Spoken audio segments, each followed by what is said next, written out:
sir. You're about to see something really special. Really thought this part of my life was behind me.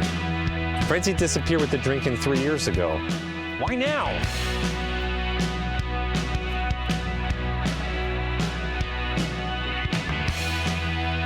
This makes no sense, and I'm right on the verge of freaking out.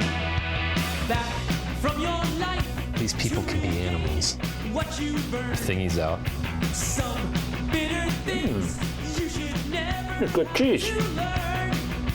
Wallow through the days. Remember, cosplay's not consent. So here's to me. Congratulations, me. Yay, me. This would all be so much easier if I was hammered. Hammered. Won't be there anymore. Right. You can take away the anger, but you leave behind the pain. It's your soul I New ventures are always scary. feel till I'm melting Blah, blah, blah. Something positive and uplifting. tomorrow. But the hurt will still remain. In your soul I'll live forever till I'm melting in. Don't miss our new film, The Love Song of William H. Shaw, coming soon to a streaming service near you. Hey everyone, this is Cliff from Talking Pondo. Just wanted to give you a quick heads up about spoilers on the show. We do talk about the films in a certain amount of detail, so you may want to watch the film first and then come back if you're not a fan of spoilers. Also, every now and then there's a little bit of adult language, so we wanted to give you fair warning on that. We hope you enjoy the episode, and we really appreciate you listening.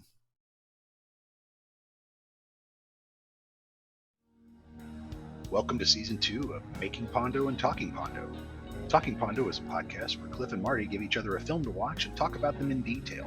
Some episodes will include a special guest. Making Pondo is a podcast where Cliff and Marty talk to people they have worked with and discuss their experiences on set.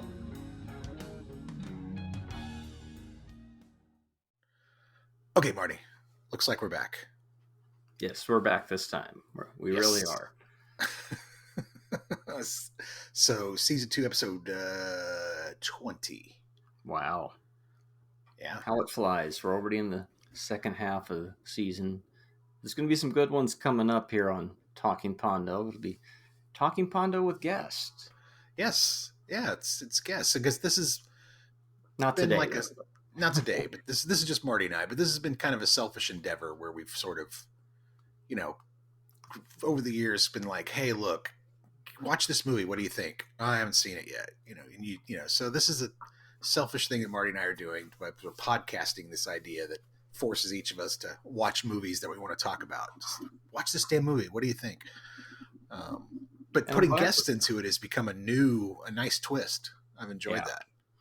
I'm glad we're doing it with the guest and the random movies because seeing things that I wouldn't have watched that I really enjoy and having the guest come on and bring their movie that I wouldn't have seen and sometimes don't enjoy as much as they do, but it's still Right. been fun.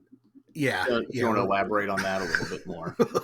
Well, we're just going to have to let the guests, I guess we're just going to have to be a little more upfront with the guests and say, hey, look, I mean, you could, if you want to give us your favorite film that you love, don't be surprised if we don't like it. Don't be mad at us if we don't like it. It's not our fault. Yeah, it might be but like it's like you said, 3 stars, Yeah, 3 stars is not out of 5. It's not bad. That's above average. Mhm. It's can't- rewatchable. I can't be throwing out 4s all over the place Yeah, it here. can't be That's yeah. reserved for really, That's Ed Wood type shit and above. Mhm. You have to. That's Ghost Dog area. Yeah. You And gotta maybe get- not directed by Ed Wood, but that movie about him. Yeah. right. Yes. Some And listeners I have- might be like, what? What Well, are, I what have- are the standards for the show? True. I have that on my mind because you were saying movies. You were saying earlier about movies you wouldn't have watched, and I was thinking I wouldn't probably have dug Ed Wood back out of it. Even though it's a great film, I would have dug it back out. But I'm glad we did because that's a great flick. And so today we have 2 more movies because that's what we do on this Talk podcast. Pondo. I was going to say this format, but the making Pondo shows are kind of gone to the wayside because we now have Talking Pondo with guests. So I guess on this show all the time, we talk about 2 movies each week. But we also talk about filmmaking in there too. it all kind of gets blurred together. But this True. week it's 2021 Joyride. There's a bunch of movies called Joyride. This is the only one that has Bobcat Goldthwait and Dana Gould in it that I'm aware of. And the other movie is Sorcerer from 1977, right? Mm-hmm. Yep. Which didn't do what it could have done because of a movie called Star Wars, apparently. I mean, that makes sense. And the fact that, before we get too deep into anything, the fact that that movie didn't come out on home video until 1990. Sorcerer didn't? Yeah, so no wonder we didn't even have Wow. a chance to. That's insane. Yeah, I mean, I feel like it probably would have hit second and third windows and done really well. Yeah, there was a lot of weird. VHS, that thing would have been a cult VHS. Oh, you didn't see Sorcerer? Yeah, that's because of Star Wars. And, that would have been one. Wow, 1990, really? Yeah, but I think let's start with Joyride and see how much we Okay. can get out of that one, because it's only a 70-minute documentary that's mostly stand-up, but it's a movie, so I figured we could talk about it for a bit. So what is Joyride? So Joyride, here comes my summary. According to IMDb, Joyride. Frenemies and veteran comedians Dana Gould and Bobcat Goldthwait have learned very little from their near-fatal car accident, get back on the road, and journey throughout the American South. The documentary captures the duo as they carefully navigate highways and their decades-old contentious friendship, reflecting upon their careers and relationship with comedy. Buckle up. So that's the Pretty plot. good. Yeah, Both and these then I think- movies are about car trouble. Yep. And it's also the storyline, so it's basically the same for both. So yeah, that's basically it. It's basically, I think mainly it's a I guess if the car accident hadn't happened, it would have been some other thing, some other theme for the Yeah. but it's basically just a vehicle for the two of them to be on the road together. It starts February 2020. And I'm like, oh shit, here we go. So I guess they got in that car accident on tour in February of 2020, right? And then, of course, March 2020, when everything shuts down, which affected Pondo Enterprises, of course. I was just like, oh shit. But no, they got taken out before COVID even hit, because they're just, driving around from gig to gig, and they got in a pretty bad car accident, but they survived. Yeah. It's Bob Goldthwait had he had a concussion, and Dana Gould broke a couple ribs. Mm-hmm. Which is there's some great bits about that, where he really is president. When he's having his memories coming back. Yeah, Goldthwait's having his memories come back with a concussion. Wait, he really is president. It's hilarious. It's also unique in the respect of seeing two comedians on stage at the same time, both kind of working off of each other, allowing the other one to do their routine. Because you usually just see, one. Yeah. And when we saw Keith and Chong, they were kind of doing bits together, as it's a duo. Well, that's a comedy duo, right? But it's like putting Carlin and Pryor on the same stage at the same time and having them do their routines and kind of trade back and forth. It's an interesting idea. Would have been fun to watch. Mm-hmm.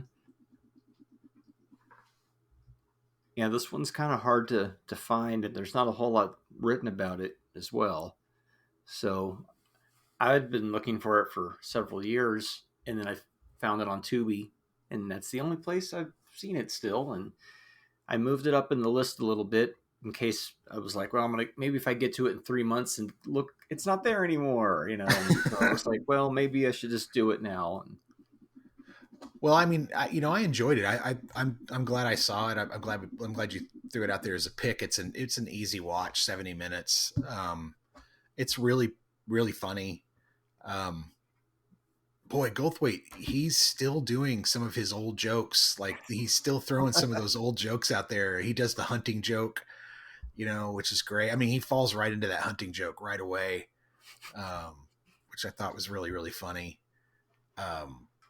Dana Gould's whole bit about guns and, like, I have guns because I, in case I want to go crazy and kill my family or some shit like that, but, or kill everybody around me. But, I don't think I'm going to somehow overthrow the tyranny of the government, and that's a ridiculous fantasy. And I don't know, the whole thing was just had me laughing, just sort of how ridiculous the whole take on it was.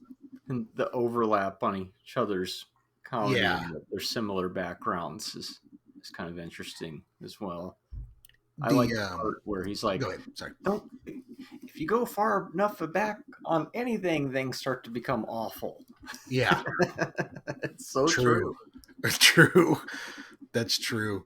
I liked how they dug into their pasts, and you get these like, how rough Goldthwait was to him coming up, and how much shitty, like at one point Dan goes like, oh yeah, like there was one time you were walking with your wife down the street and I had just come out of Aardvarks and on the Hate, and Buckwheat's like, yeah, I know the place. He goes, yeah, you were like 5 feet in front of me, and I just kind of stopped and slowly just, Bobcat just starts laughing his ass off. He thinks that's hysterical, and he was kind of and he was like, that's like we talked about before the show. That's old Bobcat. Oh, that's old Bobcat. That's old me. That's not new me. That's not the correct guy I currently am anymore, right? And it does make sense with his Wilder persona back in the day too, where we always knew that he was touring with the likes of Dee Snider and stuff back in the 80s. Right, I didn't realize that he had met Nirvana when they weren't famous. I didn't either. I didn't know he toured with them. That was crazy. I didn't know he was friends with Cobain and toured with him. That was opening for Nirvana at gigs. That must have been wild. Mm-hmm. I knew about that in 93, but I figured they had run into each other after, Nevermind and whatnot. But then it's like you see this footage of Chad Channing still in the band, and of course he's the one who doesn't think he's funny, and it's like ex-drummer, That's pretty good. That's great. It is that testament of like, oh, and then after all these years, and all the people we've known, we're still standing and still doing it. And so at some point, did they really get into it when they actually decided to reconvene or not be at war anymore? It just kind of seemed like it just happened. Yeah, I don't think so. Point, I think they just said it sort of happened. Mm-hmm. I think part of it was also Goldthwait talking about, which I enjoyed. There's a lot of good personal stuff about Bob in this that I don't think you get in a lot of his other stand-ups, which is one of the reasons I enjoyed this so much. And I feel like it's much more documentary than it is. It's almost like comedian or something like that. It is a stand-up routine, but it's also wrapped in some kind of world stuff and behind the scenes stuff and things like that. Right. So, but I found it interesting where he's talking about how he got so frustrated with the industry, where he was just like, he's so fucking angry with the industry and he just wanted to do something else, anything else, and kind of quit doing comedy for a while and moved into, the dude's a big time television director now, right? I mean, he directs a lot of television, things like that. And moved into that, making films and creating his own art that way rather than, I don't know. Cause he even says like, he ends up being that crazy guy, the guy that set the Tonight Show on fire, the guy that, tore up this Arsenio set, that guy. Yeah. It's like, that's not really what you signed up for, Exactly. But it's the trap you kind of got yourself into because of things you've done. And now you're just kind of pigeonholed, and he realized, fuck it, I wonder if he had done more interviews where is that scene in the PSA that he does for the fire thing where he goes, okay, all the way, but I can also turn this voice on, And I wonder if he had sort of used that voice in some interviews and let the public see, kind of like Kiss taking the makeup off. Yeah. Like, would it have ruined his career, or would it have kind of given him a new avenue for comedy, on stage comedy? I don't know. Because I think Bobcat's a funny dude. Mm-hmm. Like I think Bobcat Goldthwait's a funny dude. He's a good comedian, but I just don't think he's recognized as such by, I don't know, I guess industry people and shit like that. Well, yeah, he does still tell the deer joke on stage after 40 years too. So. True, it's a good joke. But it is funny how you do get little shades of some of the material. I've noticed that he'll like tour every 5 or 6 years. That he doesn't do it as much as, back in the day where he was hitting it a lot, and God knows what the scene was like at that time. I'm sure it wasn't too dissimilar to a Sam Kinison type world. So, Yeah. I mean, he's got a unique perspective on things. So he talks about doing Blow with Johnny Depp, and talking about, what are you here for? I set the night show on fire. Right. What about you? Oh, I did this. And they look over and there's Pee Wee Herman. And they both go, so anyway, There's some good. I mean, he's a funny dude. My favorite line of his of all time is, I don't want to insult you, but you look like Bobcat Goldthwait. And he said, I didn't have shit to say back to that. And I think that's still one of the funniest lines I've ever heard anybody say of anything.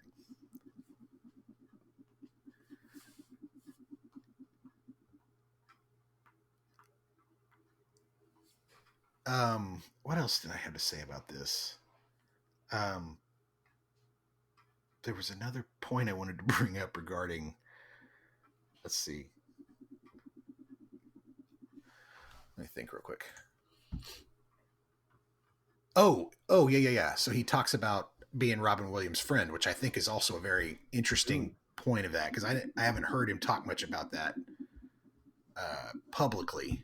I mean, it's not like he's trying to trade on the fact that he was Robin Williams' friend, but I guess they were pretty close. That's what it sounded like, yeah. Well, I mean, if you're sitting over at his house watching him play Call of Duty for hours on end, you're pretty close. That's true. We used to hang out and play Super Street Fighter for hours. Yeah, that's what friends do. So, but yeah, and there was that scene where he said, well, did you guys ever talk about suicide? And he's like, we're comedians. Like what's when did we not talk about suicide? What are you talking about? We're comedians. Of course we talked about suicide. We talked about it all the time. How would you do it? I don't know. How would you do it? That's yeah, we're comedians. Dark is where you mind the stuff that's funny. Mm-hmm. Dana Gould talking about being awake for days on end and having the mental snap that way. Yeah, it's a trip.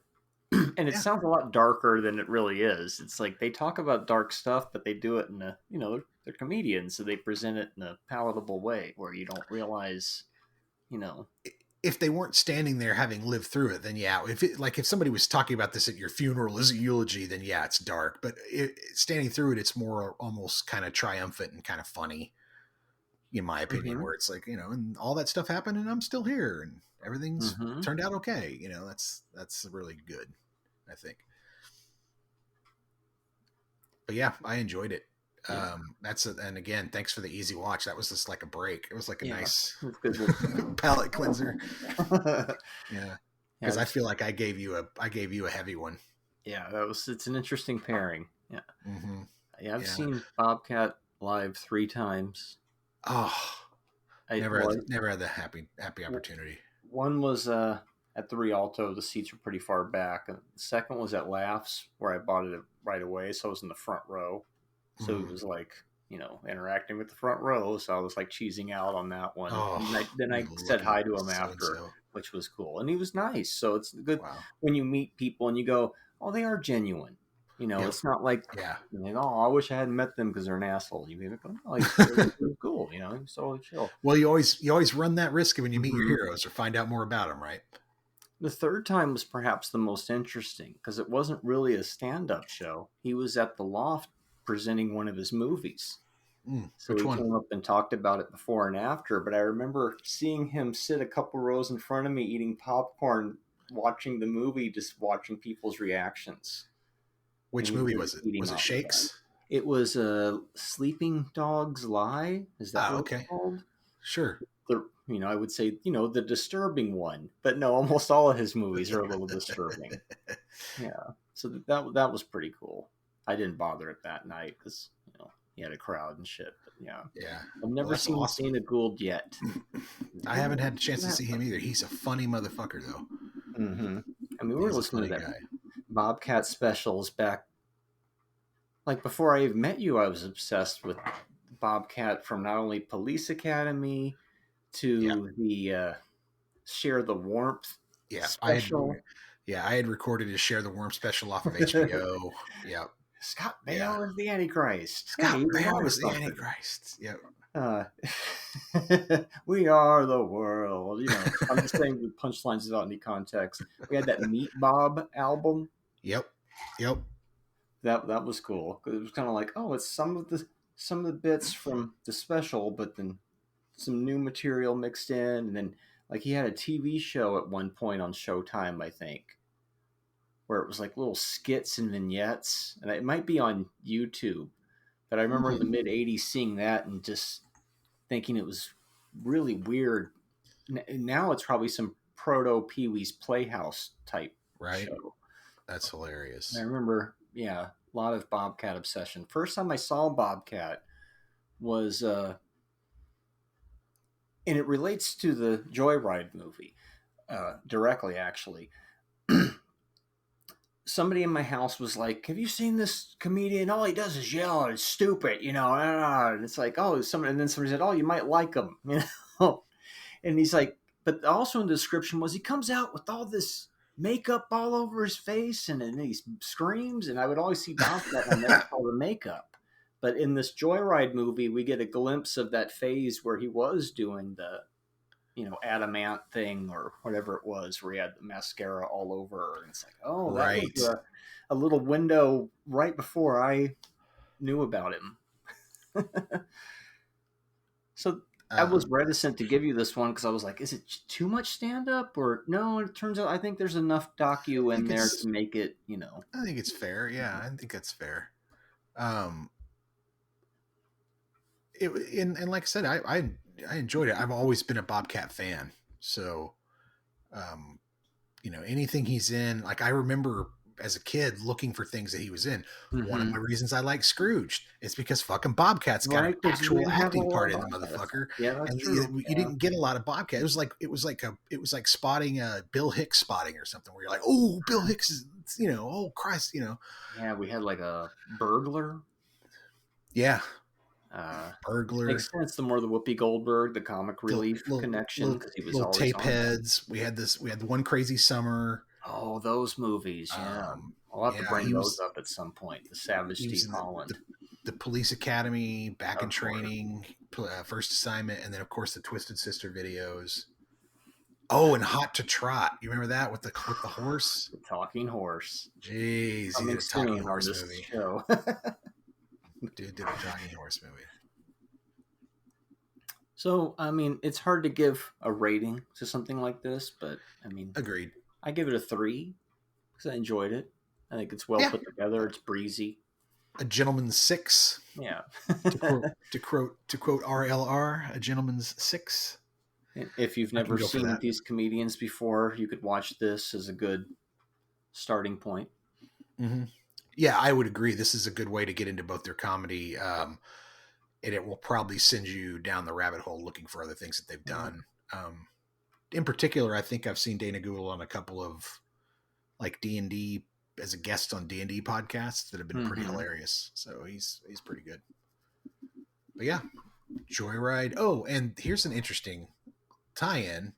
The guys in our next movie go on kind of a joyride. Oh, yeah, you could have called this movie Joyride. Are you giving Joyride a 3 as well? Yeah, I'm going to give Joyride a 3. Yeah, I think that's fair. Joyride from 1977. It's directed by William Friedkin. 5 movies in one. What is Sorcerer by William Peter Blatty? I mean, no, William Friedkin. William Friedkin. Not the guy who wrote The Exorcist. The guy who directed it. Okay, so IMDb's plot says 4 unfortunate men from different parts of the globe agree to risk their lives.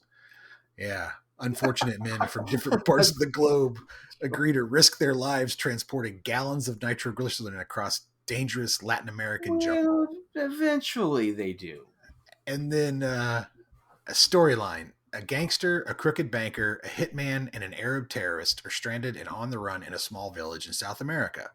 Their only chance of escape is to drive 2 trucks filled with unstable dynamite, leaking nitroglycerin, up a long and rocky mountain road in order to plug an escalating oil refinery blaze.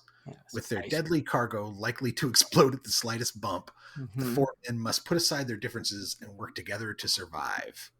Ice Road Truckers, the movie. And here's my favorite thing about this. The tagline of this movie is Die Really Hard. Well, they can't call the next Die Hard movie that. Unless it's about a remake of this movie where John McClane has to... Well, it's funny how they always like to focus on what happens an hour into the movie. There's a lot more to this movie than just them transporting the nitro. It's almost like a weird Stephen King story in a way, and it makes sense to adapt it from a novel. We go through each of the 4 people, and they take their time. That's a nice thing about pacing. It does. You learn about the French banker. You learn about the Roy Scheider mobster. You learn a little bit about the hitman. And you learn a little bit about the terrorist bombing guy, because you got to have some munitions guy who knows about the explosions. It's almost like this is a war movie in a way, like the format, like they twist it. Like a mission, you know, like a dirty, like the Dirty Dozen type of thing or something. Yeah, we got to put them together. So it's like trucker movie from the 70s meets disaster movie from the 70s mashup. Well, that's a good call. And that Tangerine Dream music, it almost feels like dude, that had me thinking, is that a John Carpenter score? Did John Carpenter work on this? Carpenter-esque when they're doing their Ash Williams MacGyver sequences where they're building big trucks, and it's like this is almost John Carpenter-esque. Yep, very esque indeed. What a weird movie. So I've never seen it before. I had never seen this either, and basically what it is these again the banker, the hitman, the what is he? I guess he's a terrorist. Basically, because we don't really know what his cause is. We don't know who these people are. They're just the characters. Right, but he's a bomb maker. He's blowing people up in the Middle East, and then the other guy. We basically watch them kind of make a series of bad decisions and their lives sort of implode. They're all very violent and extreme. Roy Schneider's character, they go in and they decide he's in a gang of guys who decide to rob the bingo at a Catholic church. And of course it's the head priest's brother is the head of the mob in the local town, right? Well, that ties into the very ending. Yeah, so as they're getting away, they have this terrible accident, and Schneider's the only one to get away from the accident. It's really terrible. How the fuck do you walk away from that? Oh, I don't know. But there's that gruesome scene of him walking and falling and walking and running and falling. And, so he's on the run, and his buddy's like, there's cars going to pick you up, and it's going to take you out of here. And he's like, where am I going? And he doesn't get an answer. Yeah, he's got your passport. I don't know where you're going. Yeah. I don't know where you're going. Yep. And then the bomber guy, he blows something up. The police come to get him. He finally gets away, but he's on the run too. He's the only one who didn't get caught, right? Or shot. Yep. They were like planning, we're going to take this route, get out. Like, and nope, they got caught. Yep. Yeah, and then the French banker guy, basically, he just gets caught mishandling the money. He's just on the run because the government's after his ass. We'll give you 24 hours. Oh, of course, I'll show up with it. And his partner talks to somebody that they thought were going to get him the money, and he talks to his uncle. Yeah, go talk to him again. And what's he do? He goes and shoots himself. So his partner blows his head off. Quietly excuses himself and disappears as well. Mm-hmm. And then the hitman, he shoots somebody, and he's wanted. Yeah, he's wanted, and he's on the run. Mm-hmm. But then, so that takes 40 minutes? Almost a whole hour before we get to the truck building. Yeah. We get to, and then suddenly we're in this town, and this town is in South America somewhere. And it's the dirtiest, ugliest, nastiest fucking town you've ever seen. It's gross. It's just gross. Nobody wants to live there. I mean, there's just, you know, like the one scene, the bartender's got a drunk passed out on the bar and he's just spraying him with DDT, like that, you know, that incestus, that pesticide sprayer pump thing. It's just like, oh my God. But you quickly find out, of course, that these guys, they all kind of stay in the town and they're all trying to raise enough money to get out and to get their papers and get the hell out. Yeah, they're working at the oil refinery, right? Right, Doing all that right. hard labor. Yeah. And then one of the pumps that they're building explodes. One of the wells that they're drilling explodes, and it's just a fire. It's that they can't put out. And the only way you put out a fire like that is to you got to put dynamite on a crane and hoist the dynamite over the fire, and then the explosion basically sucks all the oxygen away from and then it just goes back to gushing oil, and you can put a cap on it and all that stuff. And so they go to look at the dynamite, and the dynamite's been sitting for so long that it's basically just puddles of nitroglycerin and dynamite powder. It's all leaked out. Yeah. Yeah. And so they need to move it. And the guy's like, and they're like, you're not going to be able to move this. And the head of the oil refineries or the oil drilling is like, oh yeah, I will. And he basically just offers a ridiculous amount of money to these poor souls to drive a truck. Bravest people got the balls. Well, of course it's going to be those four, because we found a way to get them together, plus a fifth, who we think, according to Wikipedia, might have been an ex-Nazi. So when he gets shot early on by the hitman, and the hitman takes his place, we don't give a shit. Right. Yeah, it was kind of like, I was a little confused on that part. Like, what happened? One of the weird things in this movie is when they get to a payoff sequence, feels like pieces are missing or stuff. Like, obviously they had a lot of production problems, but anyway, so the four guys get together and get on the truck. Sorry. Yeah. So no. So the four guys get together, they get on their trucks, and then of course they have to go through the mountain. And then it's just a series of you know, obstacles that they have to overcome. And they, you know, several of them, basically all three of them die along the way. Schneider's the only guy to live. And, that scene of him walking that dynamite into the that's a great shot, man. And where he just hands the dynamite, he takes more steps and collapses. I was like, oh, that's gonna stick with me for a while. That's a great shot. That's a great shot. And then for what though, in a way, because the ending shows that mob boss arrive, and we hear a sound. Was it a gunshot? Did something else happen? Well, the movie's nice and ambiguous with its perfect 70s bleakness ending there. Yeah. It's such a bleak movie. It's a very bleak movie. I mean, I think the whole point of that is to show that, you know, you can't escape your fate. If you're and everybody, those men are down there because they're trying to escape their fates. That's what they're doing, right? And you just can't do it. Your fate's going to come find you. Even when you think you've beaten it, it still shows back up and finds you. You know, one of the things that I noticed, actually two of the things I noticed is I don't know what he shot this on, but it looks so good in HD. It's so sharp and clear. They did a very excellent restoration. Jesus Christ, it looks great. And the colors look fantastic too. They look really, really good. Yeah, there was, I think, a lawsuit to make that restoration happen.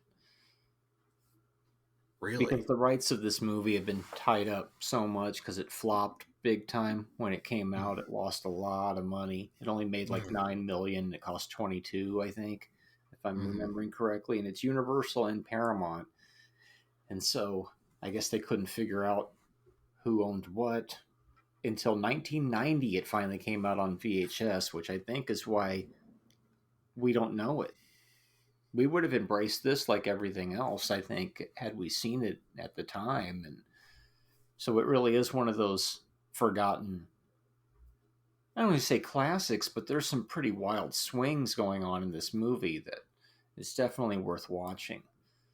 I mean, look, I would say for the crossing the bridge sequences alone, it's worth the watch. Yeah, there's no CGI here. Put your money on the table, because that is he really does a great job building and building the tension and building the tension.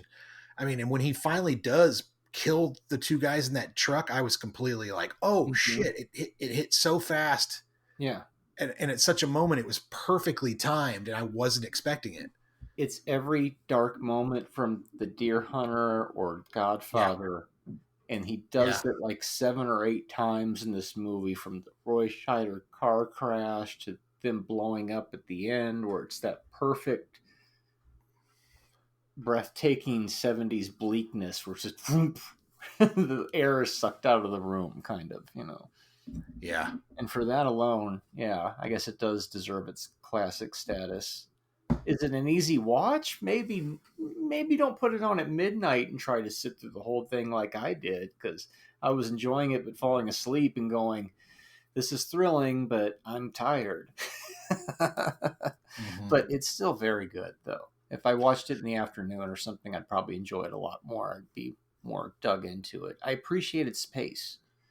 I'm glad that they don't speed through it, because you never get to know these characters, but at least you get to know of what they represent, kind of. Yeah. Yeah. Well, I think you're right. I mean, it was $22 million to make this movie back then. I think that's quite a bit of. I remember. That's quite a bit of money. They had a lot of problems, and yeah.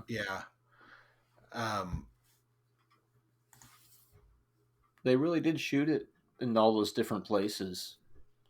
Yeah. It's you can tell it's a location set for sure. There's I think it's the international re-edit where all that stuff is cut in as flashbacks. I don't know about that. I kind of like it all in the beginning. I don't know if flashing back as it's already happening, then it feels like that would fuck up the pacing. Yeah. 9 million. Yeah. Sorcerer did 9 million in theaters. Well, that name is so weird, because once again, that's the name of the vehicle. How many movies have we done like that? You think about The African Queen. That's a different type of jungle movie than this. This is like real gritty, but jungle movie nonetheless. And once again, that's the name of the boat. When that truck slides down that hill in the mud, I was just like, "Oh my god, dude! Are you kidding me?" Because it's thrilling because you don't know when it's going to blow up, and you know somebody's going to blow up. Yeah, this is a '70s movie. Somebody's not coming out of this. Possibly all of them. Yeah, we get all the way to the end, and then we get pulled over and shot. Because that's how the '70s movies were. The hero would die. That you watch the Badlands and these types of movies where it's just like, these people aren't going to make it. They're not. That story is not going to work out for them. Yeah.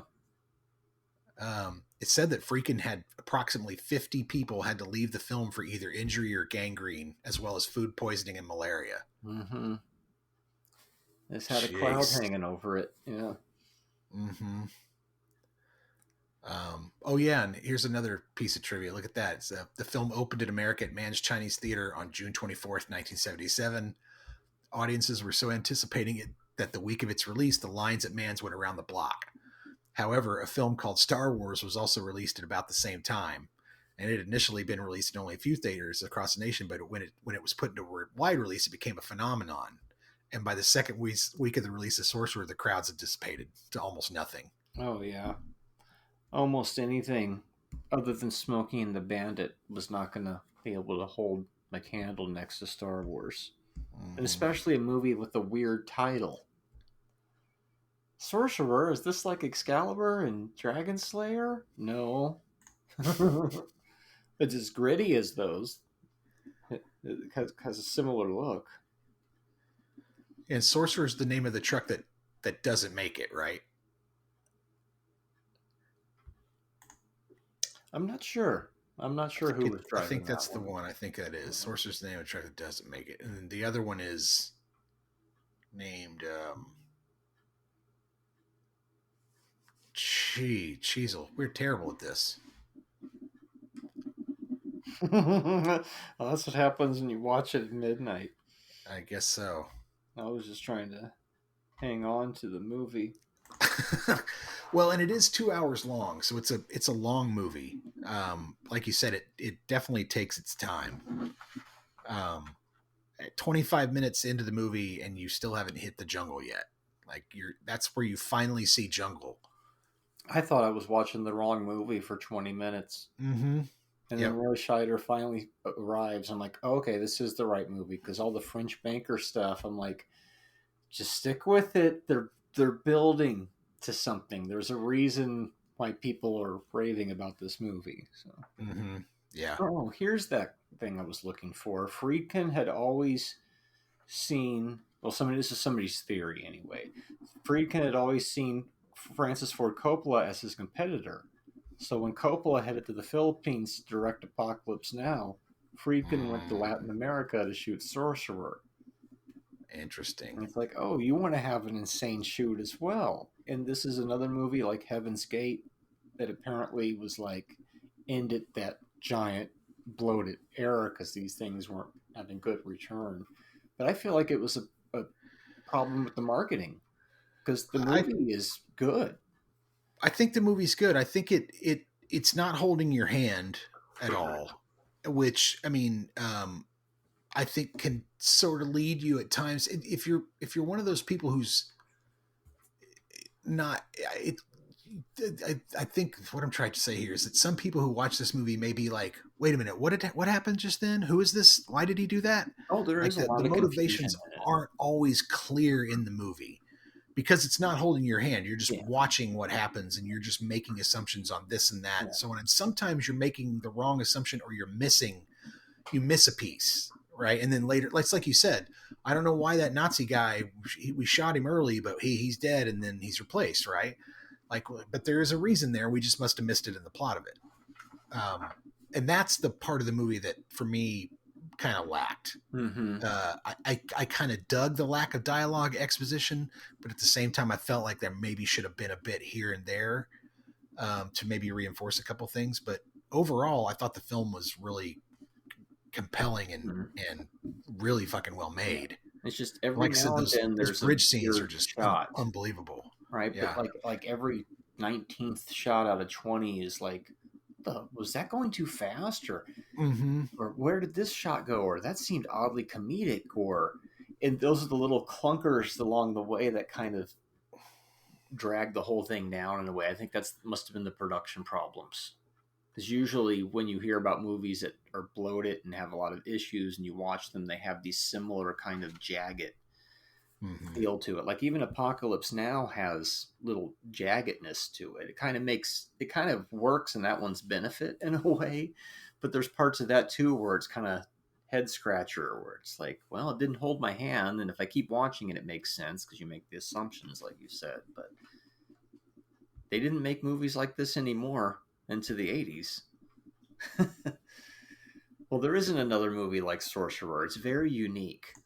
Well, I mean, this is apparently based off of Friedkin denies that it's a remake of The Wages of Sin, but it is based off the book, The Wages of Sin. So, I mean, and I think, makes sense. I think that he got kind of in the 70s, the French were filmmakers, they still are. They're kind of revered, the good ones especially. And Wages of Sin was considered to be a pretty good one. So I think that the critics kind of took him to task for that too, where they were just like, oh, how fucking dare you remake a French movie? What are you going to do next? The 400 Blows, you son of a bitch. You know, it almost feels like an Italian movie, like one of those Italian giallo films, because the way it looks, and then the Tangerine Dream music, you almost expect zombies to start coming out of the mud. Well, maybe it is. Maybe I'm wrong. Maybe it is Italian. Let me look it up. I don't think it is, though. Of all the countries that it's set in, I don't think that's one of them. The Wages of I'm sorry, it's The Wages of Fear, not The Wages of Sin.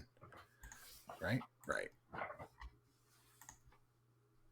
Blink and you'll miss Joe Spinell. Spinell of Star Crash and Maniac fame. Oh, nice. He's also in Godfather Part 2. He's just one of those character actors that would always show up. He was one of the many people trying out to drive but didn't make the cut.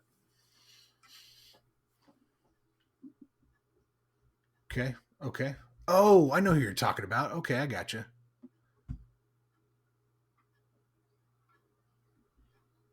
Let's see. Yeah, so The Wages of Fear. Yeah, that's The Wages of Fear. Sorry, and that's by Clouseau, Henri Georges Clouseau.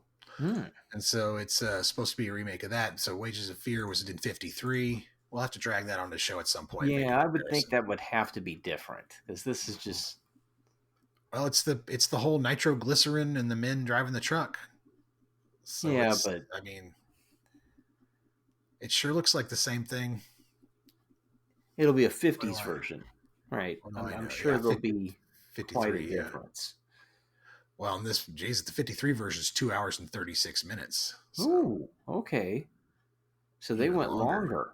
Or did they tell the fifth person's backstory? right. extra 20 minutes. He didn't need a backstory.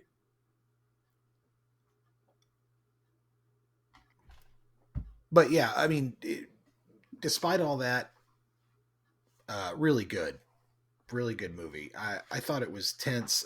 It has that old 70s special effects explosion thing. Remember? So in the 70s, what they would do is they'd have a camera cut and it would go kabloom, and then they would cut to another camera and it would go, something else would go kabloom, and then they'd cut to another thing and go kabloom, and it was just explosion after explosion after explosion after explosion. You know, and I just couldn't stop laughing. It was just kaboom on your kaboom, kaboom boom, and it was really funny. Yeah, it's no CG. All that's real. All that's real, yeah. So it's 51 very minutes until the commendable. actual plot point hits too. Like almost 51 minutes. Yeah, almost like halfway. And Mhm. now that we know who they are, we've put them all together, now they can go on their adventure. You can't tell their backstories in 20 minutes and have them all together. It doesn't have an impact that way. Mm-hmm.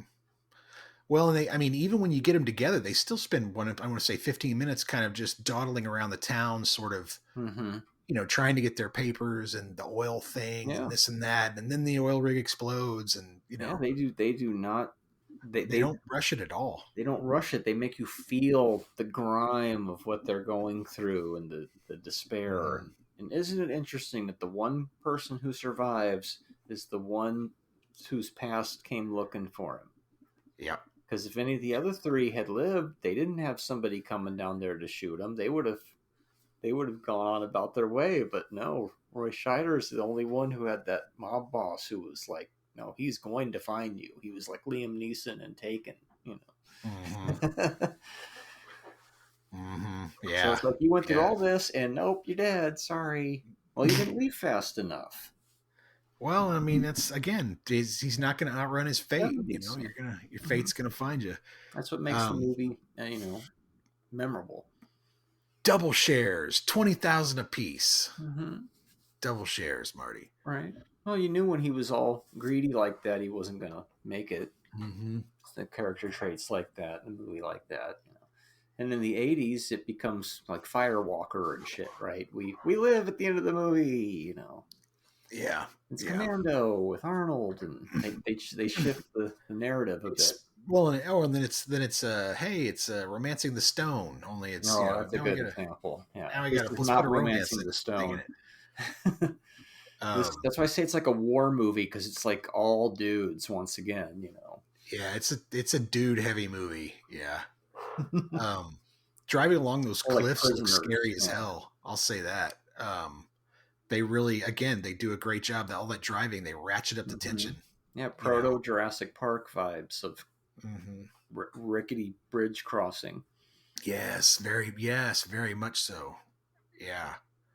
Although this has come before Jurassic Park, so this is definitely. Yeah. This is a better movie than 1941. I'll say as well, as far as bloated 70s movies go. I would Right agree around with that that. same time period. Although that's a better looking probably movie.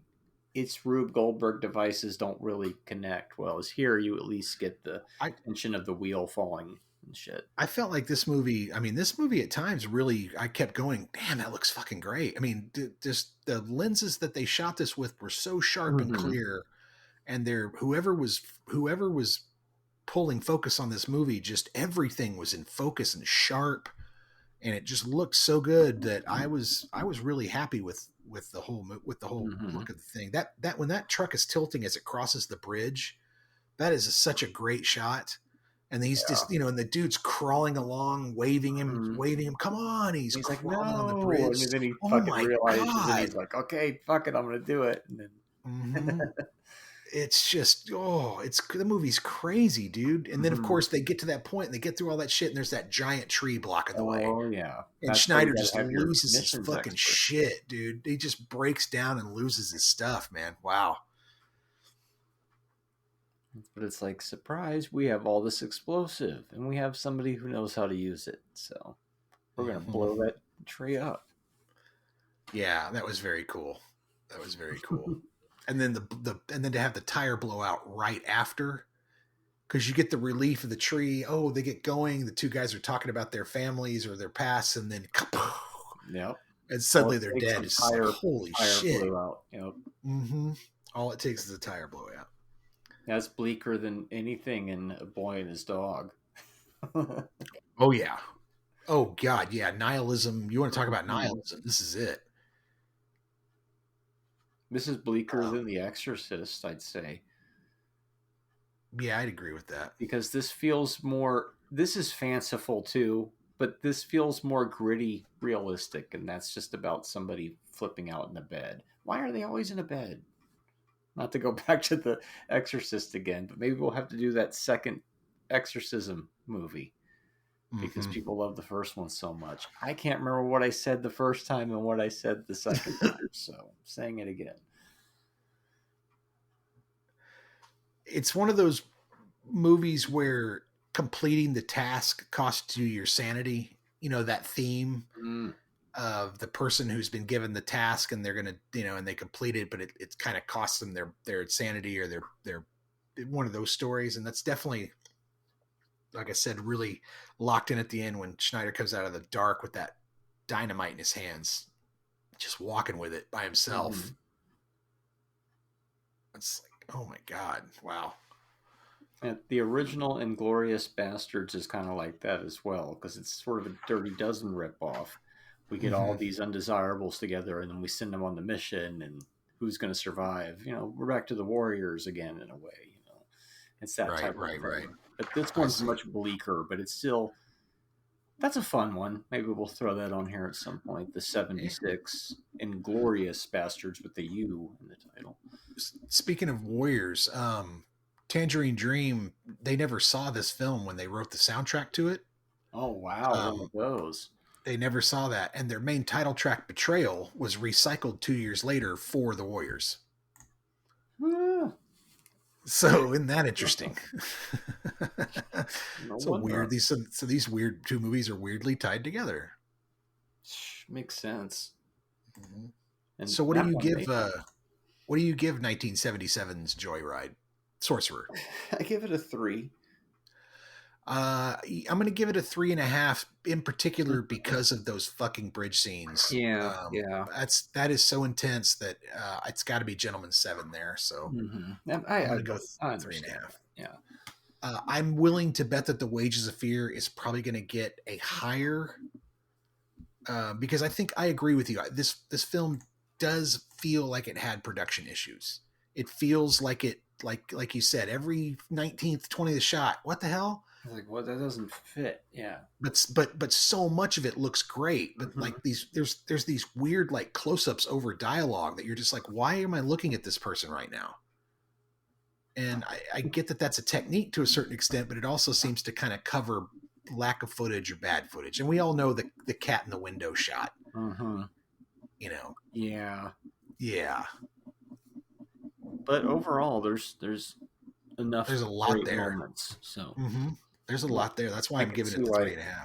Yeah, I can see why some people are probably like, "Oh, well, you're all crazy. This is 5 stars," and it's like because all those perfect moments are doing it enough for them to send. It overrides anything. I get it. I get it. I think it's a good movie. I don't begrudge anybody thinking that this is a 4 or a 5-star movie at all. I mean, it even reminded me of Fitzcarraldo or that Herzog documentary at points, where I kept thinking about the ship being, turning in the water and all that, and them still filming on it, and thinking, this must have been a wild ass shoot, man. Like that must have been a hell of a shoot because that rain, just the amount of, they created those bridges. They spent like $1 million creating those bridges with hydraulics and shit, but they had to create their own rain and all this kind of crazy shit too. So it must have been wild as hell. Yeah, talk about things I probably wouldn't have gotten around to watching. No, you're not kidding. But this is why we do this show, folks, because I don't think I would have sat down and watched this one either without having it as an assignment, but I'm glad I did. And is it more fun to talk about than to watch? I don't know. It might be one of those movies, you know, it's still a good watch, but then you start talking about it and it's like there's so much to talk about from the film. Yes. So yeah. It sticks I with have you. to agree with that. Yeah. Maybe at the end of the season, I might bring this one up again, you know. You don't see movies like this much anymore. You know, this has got Deer Hunter vibes. It's got those kind of vibes. It's, you know, they don't make movies like this anymore. And I don't say that to be like, oh, because the liberals or the right shut it down. I just mean Hollywood doesn't allow these types of movies to get made anymore. It's this is 4 people, $22 million in 1977 is a lot of money, and it's about 4 people who are driving a truck in the jungle. You know, I mean, yeah, people. It's like Star Wars and Sorcerer. But Star Wars could have been called Sorcerer. Mm-hmm. But Sorcerer couldn't have been called Star Wars. No, but Joyride would be fine. Joyride is the better title. And it would have been like the 7th movie called Joyride. By comparison, just to give you a comparison, you know what Star Wars cost, according to IMDb, estimated? About $11 million. Wow. Half of what Sorcerer cost. You just never know. Mm-hmm. You never know what's going to hit. Well, it was considered a B movie, Star Wars originally. Mm-hmm. It's a glorified Hammer film. Yeah. Well. And then, wow. And then the kids turned it into what it is now. God bless you, kids. God you bless don't us remember kids. in Christmas of '77 waking up and getting your Sorcerer action figure sets and truck play set because it was the biggest movie on the planet? Oh, you didn't have your Sorcerer truck? I had mine. Right? With the wheel. Yeah, I drove that up. Yeah. I had the little exploding compartment. And of course the hitman who was bleeding out in the cab. I had all those. It actually probably would make good toy line, you know. They would make shit like that now. They wouldn't make something that strange back then, but kids would have loved it. The exploding. Oh, dude! If there was a McFarlane Sorcerer toy line, I would have both trucks and all 4 action figures for sure. So say we discovered Sorcerer on cable around 81 or 82, it probably would have caught like wildfire. I think we would. Like, I think so. See this thing in the truck and you know. I think so. And I we think remember it like all that other stuff. Yeah. Didn't you say it didn't hit video until like 1990, right? 1990, according to Wiki. Yeah, so it missed. I mean, it missed its golden heyday of second and third window, which would have been VHS and friggin' cable. Yeah. And I guarantee you, if Eddie and the Cruisers caught, this would have caught, no problem. Mm-hmm. No problem.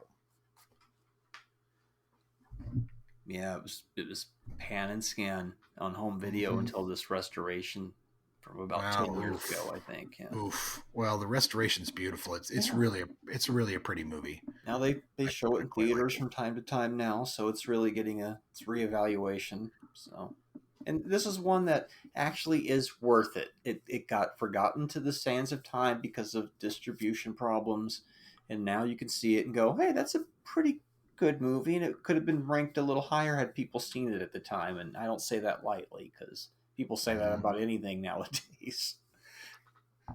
Trying to rehab every movie you can think of. And it's like, no, you can't rehab every movie, but you can try next week on Talking Pondo.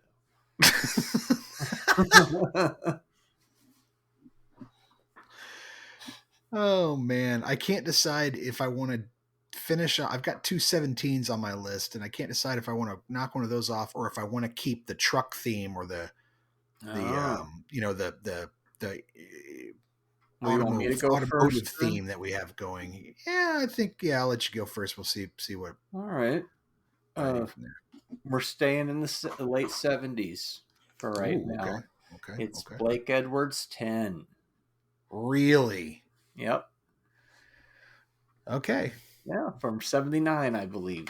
All right, so we'll go a couple Yep. years later and stay in the 70s for the time period. Blake Edwards 10. Wow. Always trying to mix it up. That's okay. Okay, so I think I'm going to go the opposite route. Oh,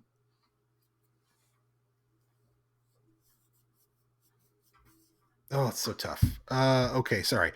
Let's not get precious about it. Okay, so I'm going to give you Whiplash, which you haven't seen yet. Oh, okay, I've seen that before. The roller skate movie, No.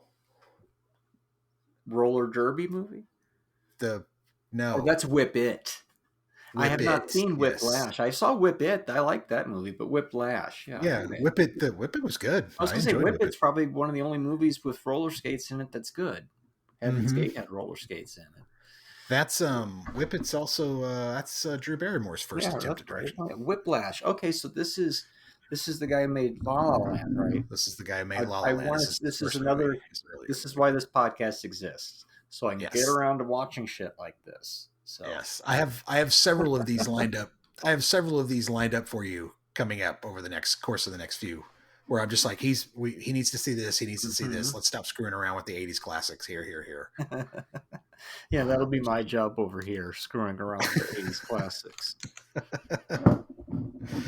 Well, and then we'll finish it off. I've got, like I said, on my list, I've got some nice ones to round it off. Cool. So.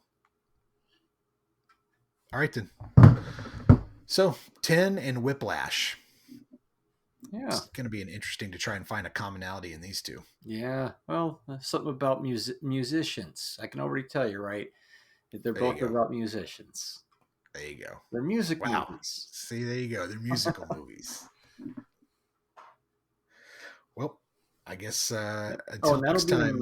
That'll be in 2 weeks, guys, because next week's I'm making Pondo, but right. I knew that already. Yeah, you get double shares. 2 weeks from now, you get double shares, Marty. Mm-hmm. Oh yeah, I should have had a quote. My quote will be: I still can't look at the stage when I tell that. I still can't look at the audience when I tell that joke. All right, man. Till next week. All right. Later.